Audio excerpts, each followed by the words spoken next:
Good day, dear students. Welcome to part A of lecture number 11.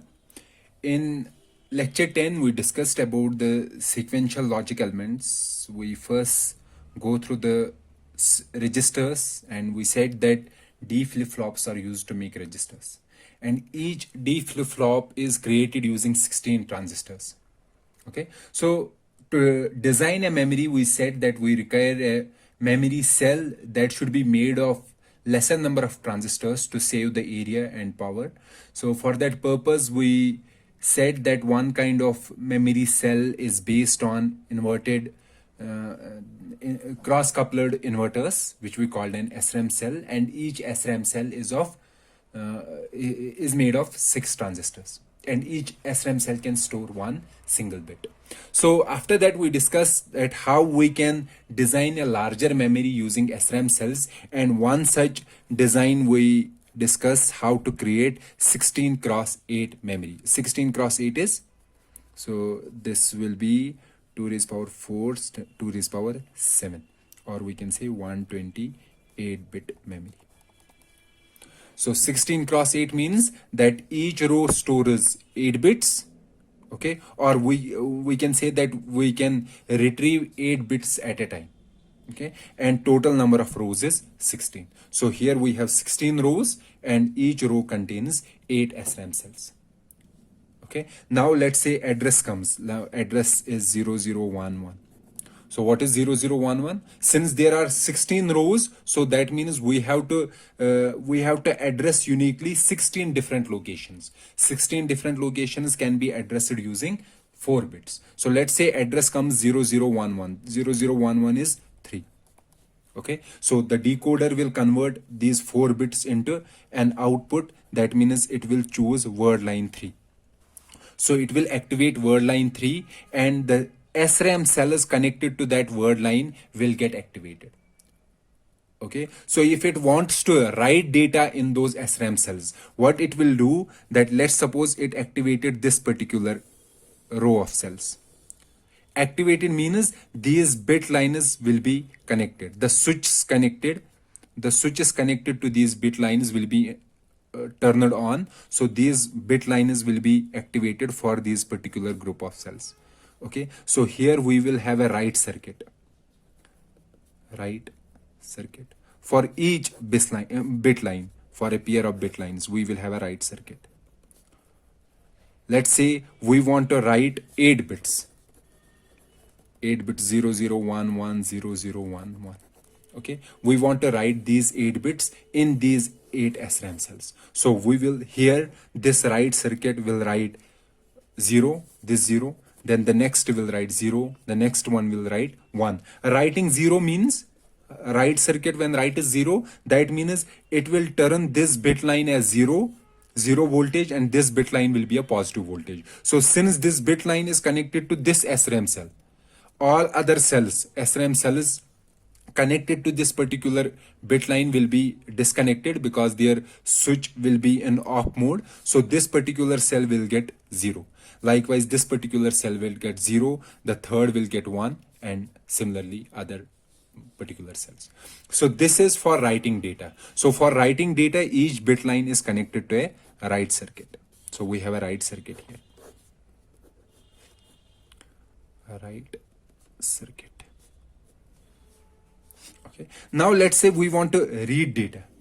For reading data, what we are doing, we are first activating the word line. Activating the word line means the charge stored or the voltage stored in this particular bit line will get on this particular, in this particular SRAM cell will get on this bit line.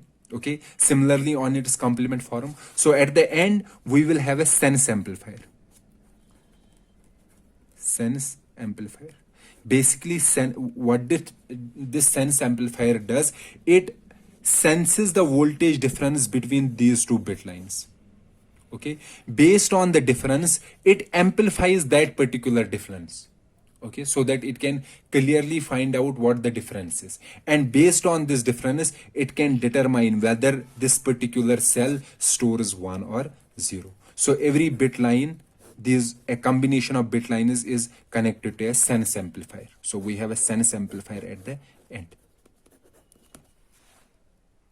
Okay, and the use of these sense amplifiers is at the time of reading data. So when we want to read data, we first activate that particular line, word line. We will the voltage on in this particular SRAM cell, voltage or something that is stored.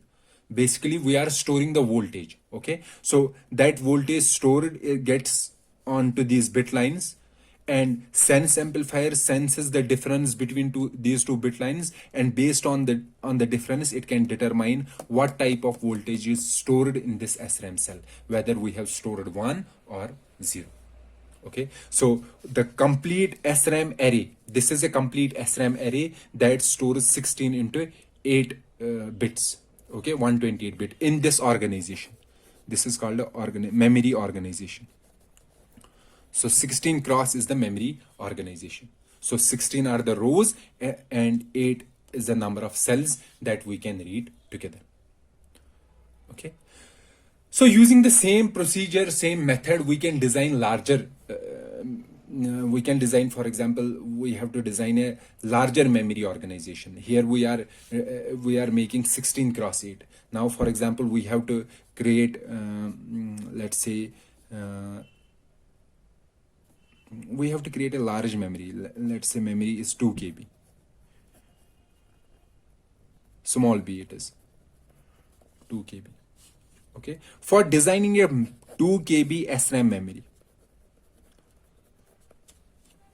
okay, 2 KB, or it is equivalent to 2 KB will be equivalent to 2 KB divided by 8 bytes. 2K divided by 8 bytes. Okay, 2K is equal to 2 raised power 7 bytes. Okay, 2 raised power 7 is 128 bytes. So we have to create a memory for 128 bytes. How can we create a memory for 128 bytes? It is not 2 raised power 7, basically it is 2 raised power 8, 256 bytes. So how we can create an SRAM memory that is of 256 bytes? The idea is the same that we did in the previous scenario. Previous scenario was how many bytes? 16 bytes. Because 16 cross 8 bits, that means 16 bytes. So here we have 256 bytes. 256 bytes, we can say that we will make 256 rows, and each row will contain 8 bits or 8 SRAM cells. So this complete memory will store 256 cross 8 bits. That will be equal to 256 bytes. However, if you can see here, what will be the address? How many bits are required for the address? Address should determine 256 rows. 256 rows will be 8 bits. So address is of 8 bits. Okay. Likewise, this is 2 KB. Let's say I have to create a memory 2 kilobytes. Okay. For creating a 2 kilobytes memory. Okay. 2 kilobytes memory means that I will have 2K rows, and each row contains 8 cells. So what will be the address? The address will be 2K. 2K rows means 11 bits. So address will be of 11 bits. So we require 11 bit addresses and 11 bit address bus, we say. And since how many bits we are reading, the data should be of 8 bits. Or we can say we require a data bus of 8 bits. Let me repeat it again. So I'm saying that if we have to design a larger memory, let's say 2 kilobytes, and we are saying that each time we are reading and writing a single byte. Okay. In that particular scenario, we require 2K rows, and each row stores how many bits? 8 bits, or we can say 1 byte. That will be equivalent to 8 SRAM cells. So for this particular memory, as we can see that how many address lines are required, we require 11 address lines, because 11 bits can determine 2k rows.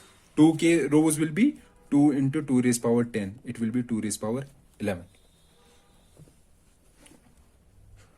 Okay, so for determining 2 raised power 11 rows, we require 11 address lines, or we can say our address bus is of 11 bits. Okay, and our data bus means that after reading the data, we have to pass that bus on some wires. The combination of wires carrying the data is called a data bus. So our data bus will be of 8 bits. Okay, so you can see this kind of organization. This will be 2k cross 8. This organization of SRAM. This memory will be like this. We will have a large one dimension. One dimension will be how many rows? 2k. So from this dimension we have 2k rows, and from this dimension we will have only 8 columns. So the memory will be uneven. Uneven in the sense one dimension will be very large, another dimension will be very small. Also, let's say I have to read 2 consecutive bytes, byte 1 and byte 2. For that particular scenario, I have to first activate that particular line which contains this particular byte, and then activate another line, the consecutive line which contains this byte. Okay, and if I have to read another consecutive byte, byte 3rd, then I have to activate another line for this particular byte, byte 3. So for reading consecutive bytes, one disadvantage I am saying that using this memory organization. Okay, in this memory organization there is uneven dimensions. One dimension is very large and another dimension is very small. And another thing is that if I have to read consecutive bytes, then I have to activate word lines again and again. Okay, and activating the word line again and again means getting the charge from the SRAM cells, then sensing the voltage difference between the 2 bits, and then reading the data. Okay, so there came another organization which we also called 2.5D organization, where instead of reading 1 byte at a time, we are reading multiple bytes at a time. Multiple bytes at a time. Okay, in previous organization we were reading 1 byte at a time. 1 byte means 8 bits or 8 SRAM cells were connected to a word line, and that word line was activating those 8 particular SRAM cells. However, we want that let's read multiple bytes at a time. Okay, but actually the output will be only 1 byte from those particular bytes. Let's say I am reading 4 bytes. From these, I am reading these 4 bytes together. After reading the 4 bytes, I will choose 1 byte from these 4 bytes. 1 byte, whichever is required. Okay, based on the need or based on the address, I will choose one particular byte. If I need consecutive byte 2, then I don't have to activate the word line again. Instead, I will check from these 4 bytes what is the next byte, and I will read that particular next byte. So 4 bytes I can read consecutively, one after the other. The only thing that I have to do, I have to read these 4 bytes together in one go, then I can read them one after another if that is required. And in computer architecture domain, this is the most frequently operation that is done, that if we are reading 1 byte, there is multiple chances that we will require the next byte as well. For example, our word size is of 4 bytes or our instructions are of 4 bytes. So if we have the previous organization, this for example cross 8. So in this particular organization, reading 4 bytes means that we have to first activate one word line, read one byte, then activate another word line, read another byte, then third line, read another byte. Okay, so we have to read bytes again and again. However, in this 2.5D organization, 2.5D organization, as I said, means have reading multiple bytes at a time. Okay, so I can read 4 bytes at a time. So after reading 4 bytes at a time, I will store these 4 bytes in some register, and from that particular temporary location, I can read bytes one after the another. Okay, so what I am saying here, that in our previous organization, so this was our one row, and we said that in one row we have 8 SRAM cells. So instead of having 8 SRAM cells, let's keep 32 SRAM cells in a single row. 8, 8, 8, and 8. Okay, so let's say I have to create 2 kilobytes memory. In the previous organization, how many rows were required? 2K rows, and each row stored how many bytes? 1 byte. In this particular organization, I am saying that each row stores 32 bits. 32 bits. So how many rows will be there? Since the memory is of 2K bytes, so rows will be 2K bytes divided by 32, and that's equal to 2 raised power 9. So 2 raised power 9 rows will be in this particular address. In this particular memory. So that means 9 bits are for address. Address means giving the particular line. And after reading these 32 bits together, these 32 bits, or we can say 4 bytes together. So I am reading 4 bytes. This is my SRAM array. So here we have a decoder. Decoder takes the row address.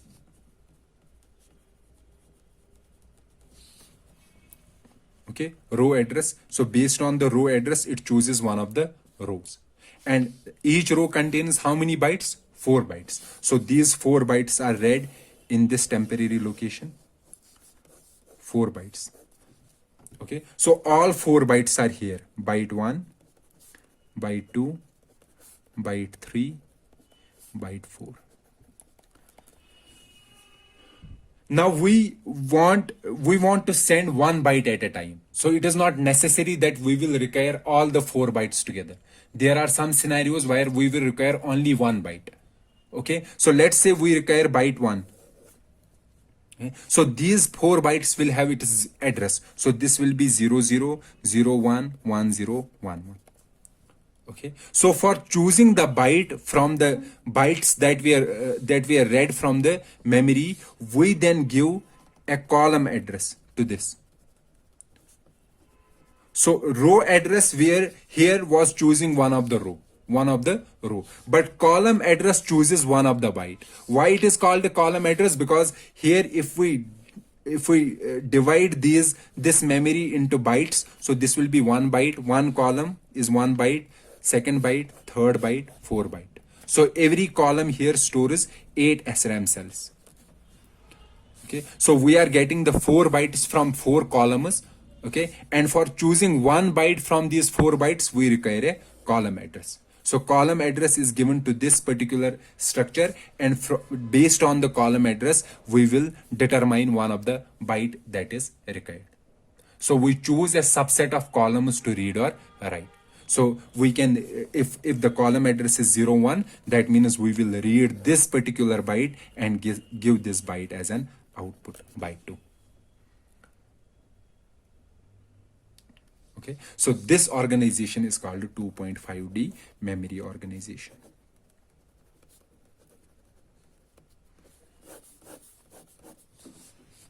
Or we can also write this in the particular format. For example, this 2 raised power 9 is 512.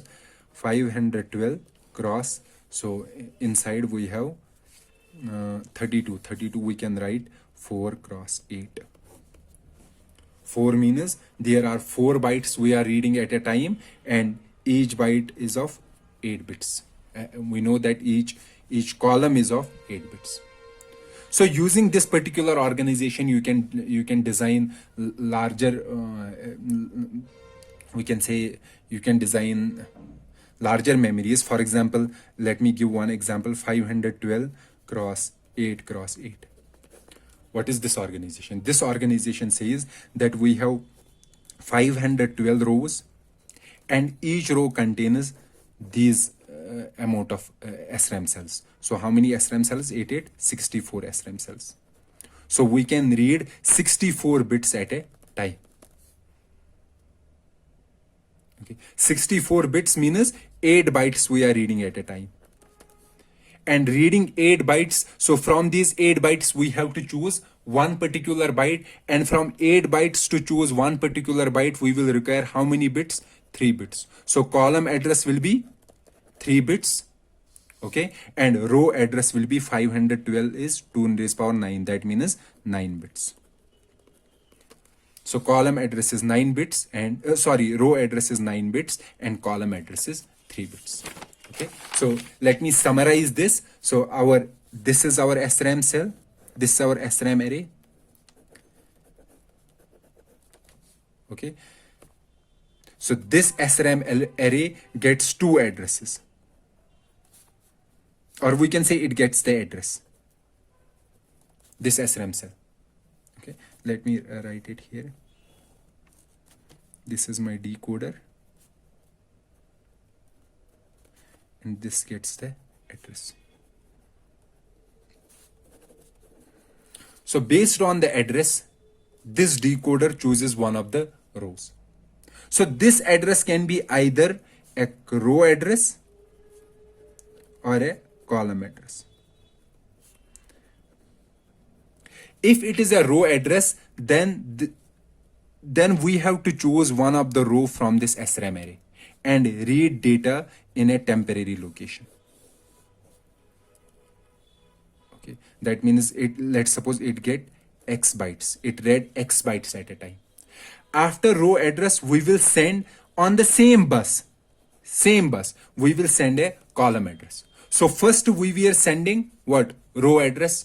On the same bus or on the same line, we were sending the row address, and based on the row address, we were selecting one of the rows from where we were reading how many bytes? X bytes.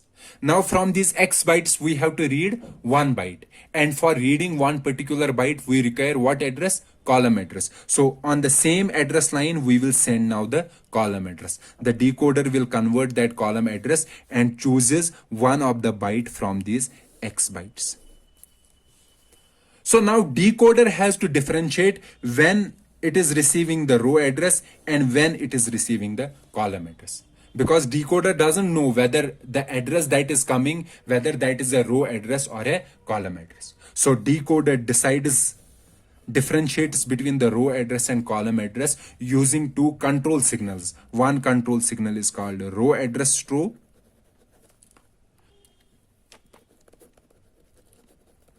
and another signal is called column address strobe.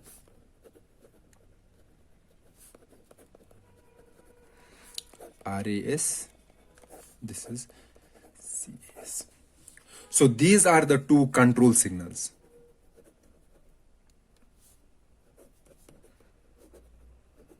And basically these are active low signals. Both are active low signals. Active low means if RAS signal is 0, the decoder itself understands that the address that is coming, that is the row address. If it is 1, that means it is not the row address. Column address strobe, likewise, if CAS is 0, that means the address that is available on this address line is the column address. Okay, and if it is 1, it says it is not the column address. Okay, so decoder gets 2 control signals. One is RAS and another is CAS, column address strobe and row address strobe. So row address strobe and column address strobe are two control lines, are two control signals that informs the decoder the type of address that is carried by this address line, whether the address is row address or the column address. So whenever we have to read data, we first insert row address strobe and send a row address. Okay, after sending a row address, it selects one of the row. Then we insert column address strobe, this control signal, and send which address? Column address. And based on the column address, decoder chooses one of the bytes from these X bytes. Okay, so this was all about the SRAM memories and 2.5D organization. Okay. So before concluding about the SRAM memories, so there is a small, we can say a small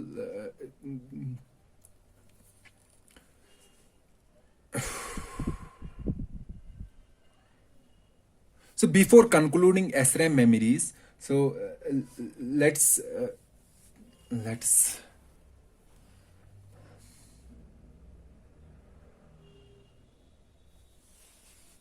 So before concluding SRAM memories, I have to discuss one small enhancement that can be done. For example, in reading the data, okay, reading the data from SRAM cells, we have to read data. So these are 2-bit lines. For reading the data, as I said, that we have a sense amplifier. And this sense amplifier senses the voltage difference between these two lines, bit lines, and based on the voltage difference, it decides whether whether that particular SRAM cell stores 1 or 0. However, if you could have seen in the previous examples, for example here, this SRAM array, if you can see that each bit line is connected to large number of SRAM cells. Okay, so the size of bit line is very large as compared to the SRAM cell. So charging this large bit line from the voltage stored in the SRAM cell, it takes some time because the voltage stored by SRAM cell is very small, and using that particular voltage to charge a large bit line, it takes a lot of time. Okay, so we have to wait till the voltage stabilizes on these bit lines. So that means there is some inherent delay in SRAM cells. So to decrease this delay, what we do, we pre-charge the bit lines.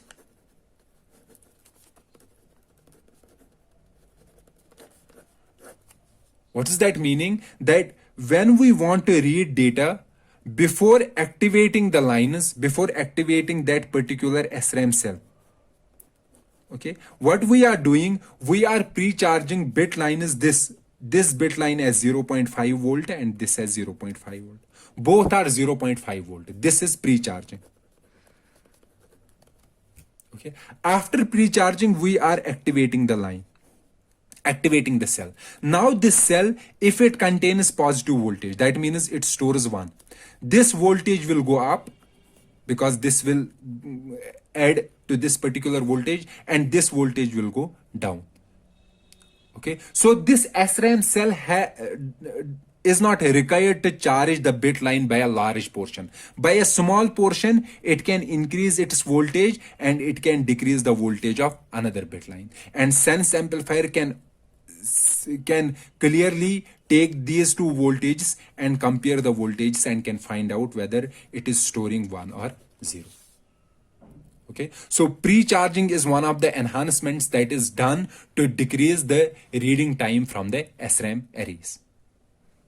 Okay, so what we are doing in SRAM, so why there is a need of a pre-charge? There is need of pre-charge because bit lines are very large, and to charge the bit line by the SRAM cell, it takes large amount of time. So to decrease that amount of time, we pre-charge the bit lines, and the functionality of SRAM cell then after that particular pre-charging is to increase one bit line and decrease another bit line.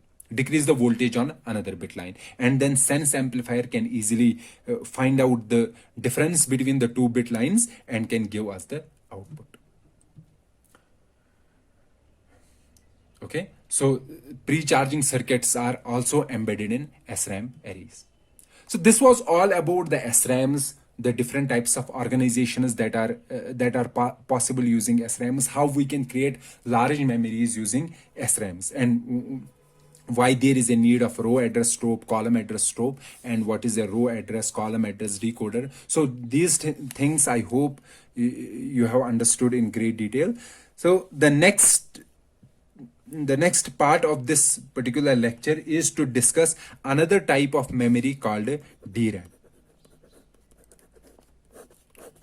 Okay, so we will continue about the DRAM memory in the next lecture. Till then, goodbye.